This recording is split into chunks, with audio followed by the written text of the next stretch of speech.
Boa tarde. De acordo com a OAB, 9 em cada 10 candidatos são reprovados no exame da ordem. Vigilância Sanitária fiscaliza feiras e supermercados de São Luís. Veja uma entrevista sobre o parcelamento de dívidas das prefeituras na Receita Federal. E veja também, crianças assistem espetáculo em comemoração ao Dia do Circo. O Repórter Maranhão está começando agora.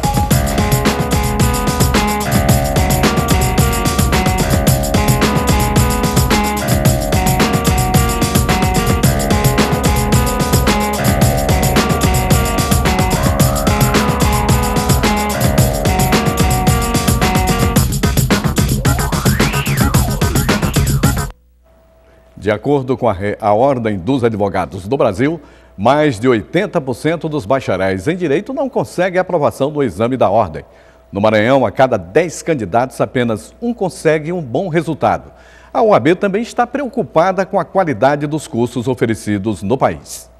Mauro estuda para prestar novamente o exame da Ordem dos Advogados do Brasil.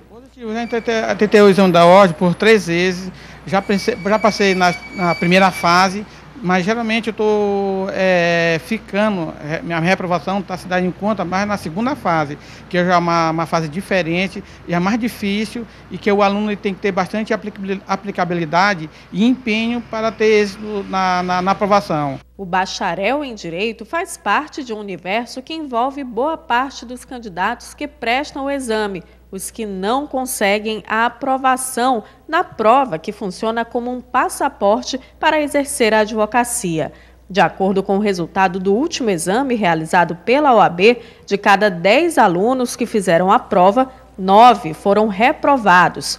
Esse é o pior resultado desde que o exame passou a ser unificado, ou seja, a mesma prova é aplicada em todos os estados do país. A OAB vê com muita preocupação, principalmente por saber que o advogado ele vai lidar e administrar questões fundamentais na vida das pessoas. Você imagina um advogado que precisa fazer uma aposentadoria, você imagina um advogado que precisa pedir uma pensão alimentícia, você imagina um empregado que foi demitido injustamente, busca um advogado que não se encontra preparado para pegar aquela causa. Diante do cenário, a OAB criou um selo de qualidade. Dos 1.200 cursos existentes no país, apenas 90 receberam o selo. No Maranhão, dos 18 cursos, apenas 3 têm o selo OAB Recomenda. O que significa o selo OAB? Antes de você iniciar um curso, antes de você procurar uma faculdade para fazer o curso de Direito, procure saber se a sua faculdade, se a faculdade que você quer cursar, se existe esse chamado selo OAB. Se ela possui esse selo, já é de alguma forma uma garantia que a OAB está dando para a sociedade que essa faculdade tem condições de formar futuros advogados. O desempenho dos candidatos no exame da ordem foi fator determinante para a assinatura de um acordo de cooperação técnica entre a OAB e o Ministério da Educação. O objetivo é estabelecer ainda este ano novos critérios para autorização e reconhecimento dos cursos de direito no país. O Maranhão ocupa o 4º lugar em exploração do trabalho infantil. Em todo o estado, cerca de 120 mil pessoas entre 5 e 17 anos trabalham. Apesar da implantação de políticas públicas de combate a esse crime, ainda é comum ver jovens atrelados às atividades informais de trabalho. Dados da Organização Internacional do Trabalho apontam que 215 milhões de jovens em todo o mundo são vítimas da exploração do trabalho. Entre 2004 e 2008, o percentual caiu para 3%, mesmo índice apresentado pelo Brasil no período. A Organização do Trabalho também estima que quase 2 milhões de crianças e adolescentes entre 5 e 14 anos trabalham no Brasil. Atualmente, o Maranhão é o 4º estado do país no número de jovens vítimas do trabalho infantil. Somente no ano passado, pouco mais de 120 mil crianças foram flagradas em todo o estado trabalhando. A Organização das Nações Unidas estabeleceu como meta a eliminação das piores formas de trabalho infantil até 2016 e de todas as formas até 2020. De acordo com este advogado, o que falta para a efetividade das políticas públicas de combate ao trabalho infantil é o cumprimento da lei. Uma indenização num valor irrisório como esse, ele acaba também incentivando que o empregador corra o risco. E nós temos pouquíssimas punições no âmbito criminal. E quase nenhuma delas, quase todas em grau de recurso, nenhuma delas sendo cumpridas. Então, a questão do trabalho infantil e a questão do trabalho infantil na condição de escravo, que é mais grave e que é crime, não tem sido efetivamente combatido pelo Estado. O Estatuto da Criança e do Adolescente, que completará 23 anos em 2013, prevê punições aos pais ou responsáveis legais que estimulam a prática do trabalho infantil. O trabalho infantil, ele compromete o desenvolvimento daquele ser. E no âmbito coletivo, ele serve também como um elemento que vai proporcionar a reprodução do ciclo da pobreza. Então, uma nação que se pretende desenvolvida ou que quer ser desenvolvida não pode admitir de maneira alguma o trabalho infantil na sua sociedade. A Superintendência de Vigilância Sanitária está realizando ações educativas no período da Semana Santa. As atividades estão sendo realizadas em feiras e supermercados de São Luís. Hoje, pela manhã, os feirantes e consumidores do Mercado da Liberdade receberam a visita dos agentes da Vigilância Sanitária. Além de orientações, a equipe está fazendo um levantamento sobre as condições de higiene e sanitárias nos locais onde são comercializados os alimentos. O objetivo principal é não colocar em risco a saúde do consumidor. Um meio de prevenir, um meio de cuidar mais da população, porque a saúde é tudo. A pessoa está fiscalizando, a pessoa está vendo a mercadoria como é que está, se está boa, se não está. Então eu acho bacana isso aí. As fiscalizações devem continuar em outros estabelecimentos de São Luís. Vamos falar com o repórter Tiago Bastos, que tem mais informações sobre o assunto. Boa tarde, Tiago. Olá, boa tarde, Edmilson. Boa tarde a todos. Bem, para falar mais sobre este importante trabalho de fiscalização, eu converso agora com o superintendente de Vigilância Epidemiológica daqui de São Luís, o senhor Arnaldo Muniz Garcia. Boa tarde. Como é que está se ocorrendo, como é que está se dando essa fiscalização?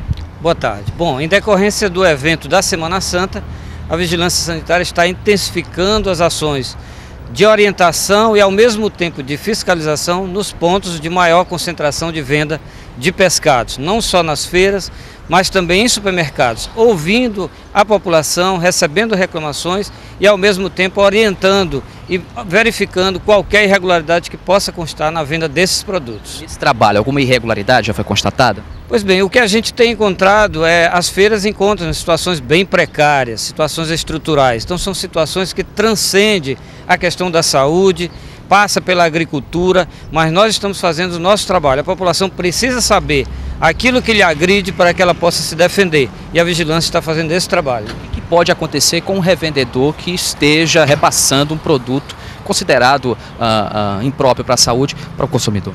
Pois bem, além das penalidades previstas com relação à multa, a gente pode fazer a apreensão do produto que está sendo comercializado, se estiver impróprio, e esse momento a presença da vigilância por perto é importante, até mesmo a interdição do estabelecimento. Só para a gente encerrar, nós observamos na reportagem agora há pouco que esse trabalho está contando com o apoio da população. É importante também esse apoio, né? Bom, sem a população presente, participando e sendo informada, eu acho que é o valor mais inestimável, é que a população entenda como ela deve escolher os seus produtos e, em caso de irregularidade, denunciar a vigilância sanitária. Mais contatos, por favor? 3212-8282, esse é o nosso telefone para reclamações. Eu agradeço as informações, muito obrigado, por gentileza. Voltamos ao estúdio, é com você, Edmilson. Obrigado, Tiago. E veja no próximo bloco quais estabelecimentos irão manter os serviços na Quinta-feira Santa. E veja também uma entrevista sobre a renegociação de dívidas das prefeituras com a Receita Federal. É logo após o intervalo. Aí você vê imagens da Avenida dos Africanos. Nesse momento, trânsito bom. São 12 horas e 8 minutos.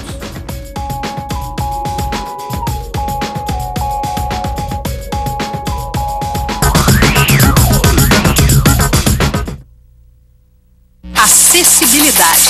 Essa palavra faz toda a diferença na vida de uma pessoa. A TV Brasil sabe disso. faz uma TV cada vez mais inclusiva. Uma TV para você, uma TV para todos. Durante 18 horas por dia, exibimos programas com recurso de legenda oculta dirigido às pessoas com deficiência auditiva de todas as idades. Os filmes nacionais também contam com o recurso de audiodescrição, uma ferramenta que ajuda as pessoas com deficiência visual. Nosso jornalismo também é inclusivo. O Jornal Visual é o primeiro telejornal diário feito em Libras, a língua brasileira de sinais. As principais notícias do Brasil e do mundo ao alcance de todos. O Programa Especial é uma revista semanal voltada para a realidade das pessoas com deficiência. Na agenda do programa estão mercado de trabalho, esporte, lazer e educação inclusiva.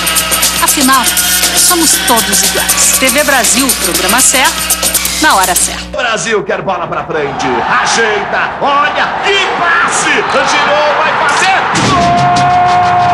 O Brasil está no ritmo da Copa das Confederações da FIFA 2013. 2 estádios já foram entregues, 4 estão sendo finalizados e os outros seguem acelerados. Arenas construídas com nossa tecnologia, gerando força para o desenvolvimento do Brasil. Acesse copa2014.gov.br e saiba mais sobre as obras dos estádios e de infraestrutura. Ministério do Esporte e Governo Federal. Uma comunidade que ajudou a indústria de Belo Horizonte. Eu acho que quando a gente vai parar num lugar, a gente tem que dar prioridade para quem viveu ali. Não é as coisas que mudam, não. O povo é que muda. E hoje convive com a realidade das enchentes. A gente fica só pedindo a Deus para ela diminuir, para baixar. Rede Jovem de Cidadania, nesta segunda, 5h30 da tarde.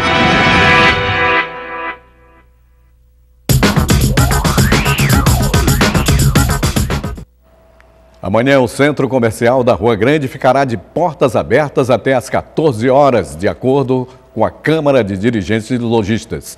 Para os órgãos públicos, foi decretado ponto facultativo. Apenas a Secretaria Municipal de Assistência Social, localizada na Avenida Marechal Castelo Branco, no bairro do São Francisco, funcionará em regime de plantão por causa do último dia de recadastramento do programa Bolsa Família, e bancos, shoppings e supermercados funcionarão normalmente.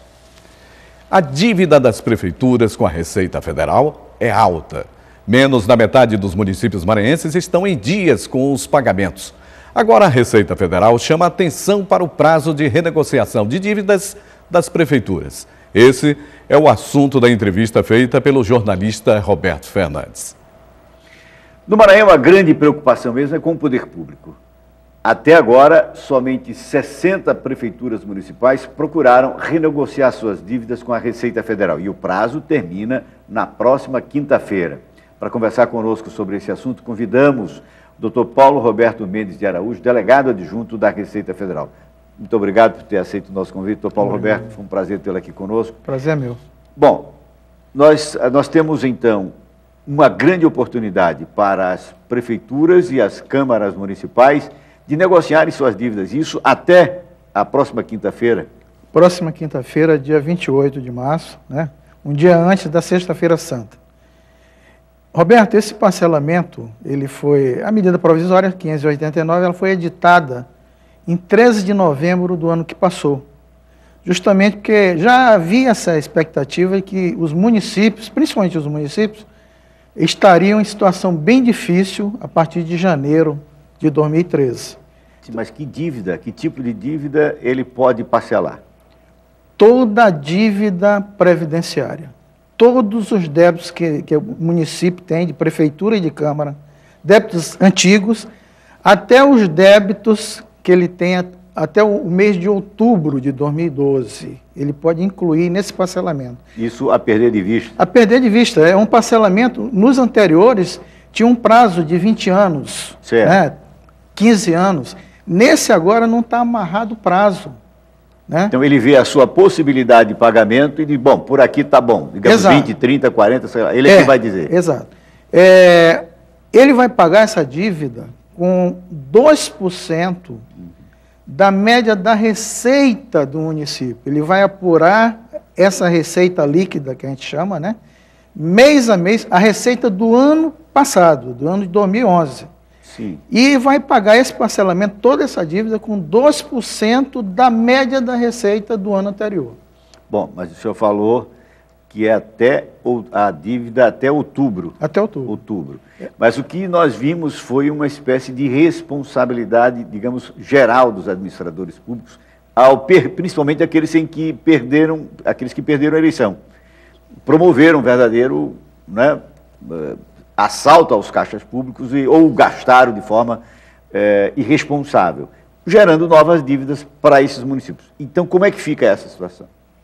Não, o atual gestor, né, ele deve aproveitar, sem discutir muito, aproveitar essa oportunidade e parcelar essa dívida, fazer o parcelamento. Agora, a questão que foi criada pelo gestor anterior, ele está com todo o direito de acionar esse gestor, porque não é possível. Né? Nós tivemos casos de gestores que largaram mesmo, a relação tributária e previdenciária, largaram de mão, ficaram sem poder tirar a certidão negativa, que é um documento que ele precisa para fazer convênios, uma série de coisas. Então, quer dizer, no final do ano que passou, para o começo desse ano, as prefeituras, quase todas elas ficaram nessa situação falimentar. Então, nesses casos, eles estariam impedidos, então, de parcelar esses... Não. O atual gestor, ele deve procurar a Receita, as nossas agências, fazer um levantamento de toda essa dívida até outubro de 2013, né, a dívida anterior, até outubro, mesmo ela estando inscrita, estando ajuizada, ele pode pegar todo o levantamento e entrar com o pedido de parcelamento dessa dívida com base nessa medida provisória. Sim, e essa nova? A nova, de novembro para cá? Isso é uma condição que está estabelecida na própria medida provisória, é que ele não pode ter dívida de novembro para cá.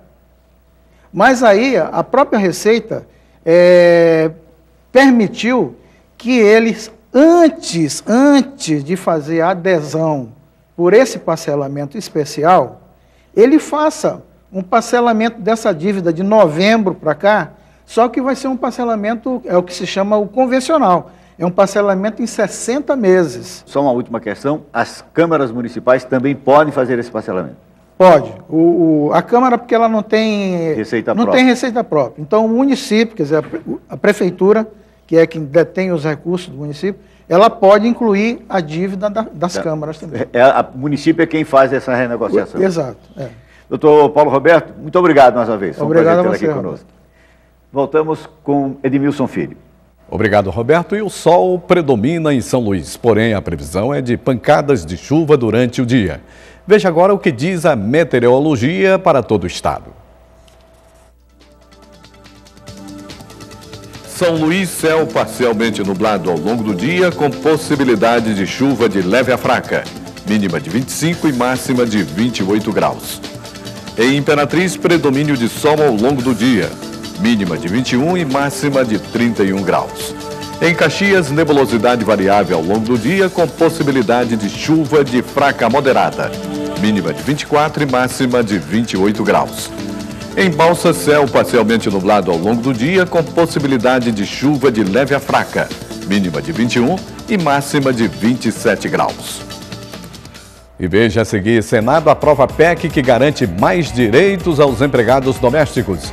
E veja também, crianças assistem espetáculo em comemoração ao Dia do Circo. É logo após o intervalo. Neste momento, agora em São Luís, tempo parcialmente nublado. Agora são 12 horas e 18 minutos.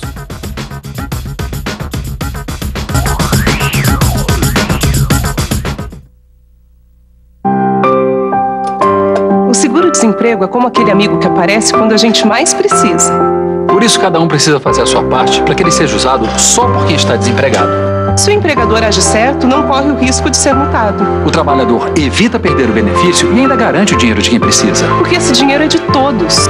E é dele também que vem o abono salarial, que começou a ser pago em agosto. Vamos cuidar melhor do que nós? Ministério do Trabalho e Emprego, Governo Federal.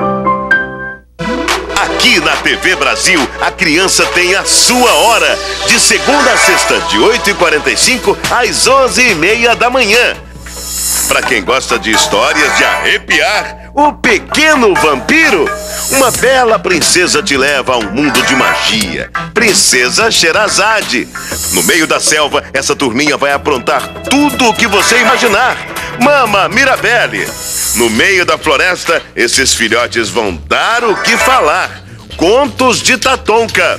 Eles encaram qualquer desafio. Esquadrão sobre rodas. E entre cada desenho, uma novidade se esparrama pela tela. Batatinhas. Diversão com controle de qualidade nas manhãs da TV Brasil. De segunda a sexta, de 8h45 às 11h30 da manhã. Aqui a criança tem a sua hora.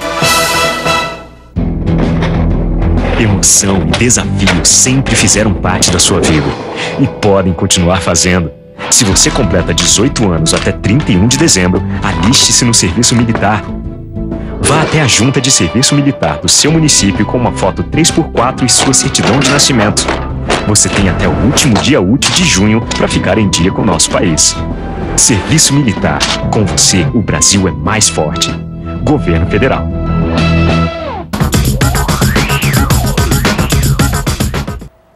O Senado aprovou hoje a proposta de emenda constitucional que estende aos empregados domésticos todos os direitos trabalhistas dos demais trabalhadores regidos pela Consolidação das Leis do Trabalho, a CLT. Vamos voltar a falar com o Tiago Bastos, que tem mais informações sobre esse assunto. Bem, Edmilson, só uma correção, a PEC foi aprovada ontem, foram 66 votos favoráveis e nenhum contrário. A PEC das domésticas, como ficou conhecida essa proposta, garante a essa classe trabalhadora o direito, entre outras coisas, de recolhimento do Fundo de Garantia de Tempo de Serviço e também de receber indenização em caso de demissão sem justa causa. Para estender, falar um pouco também mais sobre este assunto, eu converso agora com o senhor Gelmilson Alves Lima, ele que preside a Comissão de Advogados Trabalhistas e também é conselheiro da OAB. Bom, existe um temor muito grande agora com a aprovação dessa PEC de demissões agora das empregadas que já estejam nos seus empregos. Existe alguma garantia, algum direito legal que impeça, de certa forma, esse número de demissões? A legislação que regula e que já reconhece os direitos domésticos dos contratos que estão em cursos, que estão em andamento, na eventualidade de demissão, de dispensa, com certeza esses direitos já são garantidos, já estão garantidos. A aprovação dessa PEC foi uma aprovação de consenso, tramitou nas duas casas de consenso, já era aguardada a sua aprovação, tendo em vista que é uma tendência mundial o reconhecimento e ampliação dos direitos domésticos. A PEC aprovada contempla 17 novos direitos e já era aguardado já essa aprovação. Só para a gente esclarecer, quais são os seus próximos trâmites agora dessa PEC? Como é uma proposta de emenda constitucional, ela foi aprovada, não há necessidade da sanção presidencial de ir para a presidência da República para sancionar. Ela basta ser promulgada e o presidente Renan Calheiros já marcou para o dia 2 de abril, na terça-feira, a promulgação dessa emenda constitucional. E a partir daí ela estará já valendo, ressaltando que dos 17 novos direitos, 7 deverão ser regulamentados, estarão pendentes de regulamentação, entre eles o FGTS, o seguro contra acidente, o salário maternidade, o seguro desemprego e a questão do auxílio creche. Legalmente falando, para o nosso telespectador entender, qual foi a importância da autorização, né, da aprovação dessa PEC?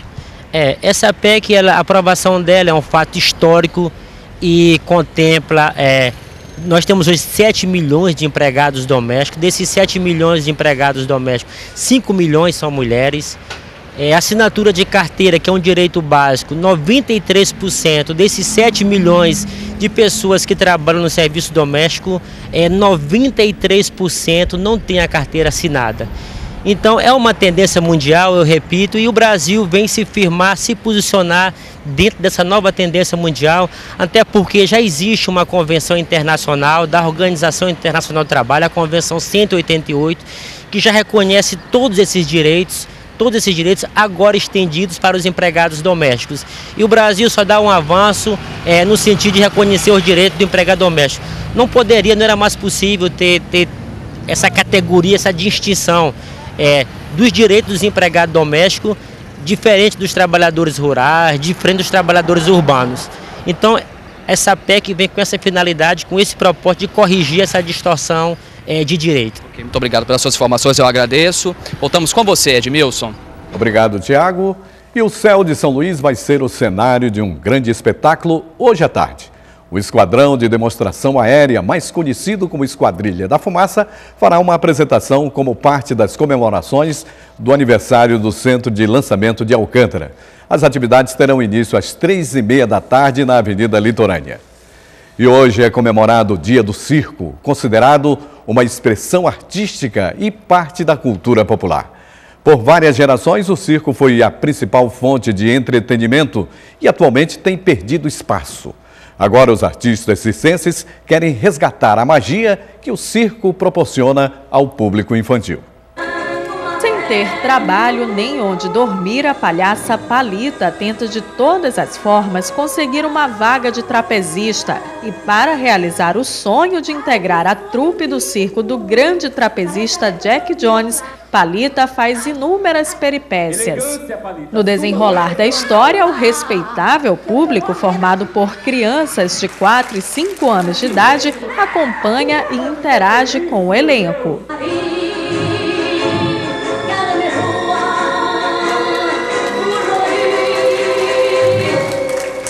No palco, a companhia maranhense Miramundo retrata uma das mais antigas e fascinantes formas de entretenimento, o circo. Não se sabe ao certo quando nem onde surgiu essa manifestação que envolve teatro, ilusionismo, malabarismo e muitas brincadeiras. Certo mesmo é que essa arte ultrapassa a barreira dos séculos, encantando adultos e crianças. O espetáculo ele traz essa magia do circo e a história traz a possibilidade de fazer com que as crianças nunca desistam dos seus sonhos. Então, eu acho que o circo é isso. E a gente vem mostrar, através do espetáculo da Palita no Trapézio, que elas não devem, desistir dos seus sonhos e muito menos deixar de fantasiar o que elas acham que seja o trapézio, o que seja o circo. A peça Palita no Trapézio já percorreu o Brasil inteiro, mostrando ao público de forma irreverente o fascinante mundo do circo. Eu gosto muito do trapézio, acho essa é uma das artes mais antigas do circo, de todas que o circo apresenta. Então eu, a partir da minha palhaça, eu criei uma história que é o sonho da Palita ser trapezista. E aí ela vai parar no circo do grande Jack Jones, dono e trapezista, e ela faz de tudo para conseguir, e no final ela consegue, com a ajuda da plateia, ela consegue realizar esse sonho do trapézio. Para a garotada, essa foi a oportunidade de conhecer de maneira lúdica todo o encanto e magia do espetáculo circense. Eu achei um lugar para dormir. A palhaça brincou com Jó. Era do circo a peça, era? Era. Você já foi no circo? Fui. O que é que tem no circo? Tem a palhaça com palito.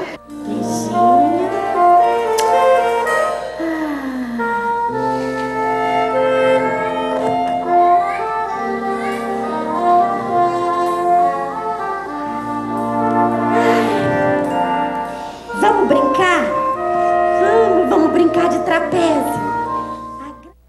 E os nossos parabéns a estes que fazem esse belo espetáculo chamado circo, que diverte muita gente. E você pode rever esta e outras edições no nosso site tvbrasil.abc.com.br/Repórter Maranhão. E o Repórter Maranhão fica por aqui. Uma boa tarde e até amanhã.